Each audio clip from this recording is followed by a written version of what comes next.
Hi, this is me Sanchi. Welcome জনাইছো আমাৰ third two mini ব্লগলৈ। So আজি থাইলেণ্ডত আমাৰ সেকেন্ড ডে আৰু আজি আমি আইল্যান্ড হপিংৰ কাৰণে ওলাইছো। 4 আইল্যান্ড টুৰ কৰিম। এয়া আমাৰ ফাৰ্ষ্ট আইল্যান্ডটো বিৰাট ধুনীয়া, ইমান ক্ৰিষ্টেল ক্লিয়াৰ পানী। এই তলৰ মাছবোৰ দেখিছেনে? ওপৰৰ পৰাই মই ভিডিঅ' কৰিছো আৰু ইমান ক্লিয়াৰ।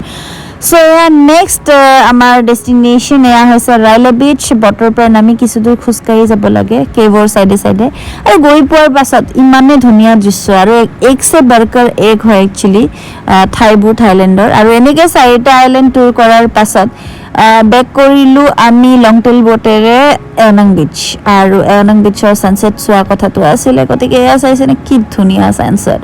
একচুৱেলি নৰ্মেলি কিন্তু এৱনাং বিচ দেখিবলৈ ইমান ধুনীয়া নহয়, কিন্তু ছানছেটৰ টাইমত কিবা বেলেগ ধৰণে ধুনীয়া হৈ পৰে এই বিচটো। আৰু তাৰ পাছত ওচৰতে থকা নাইট মাৰ্কেটখনত গ'লোঁ আৰু তাতে গৈ ফায়াৰ শ্ব' চালোঁ। এইবোৰ গোটেইখিনি ফ্ৰী হয়, ডিনাৰ কৰিলোঁ।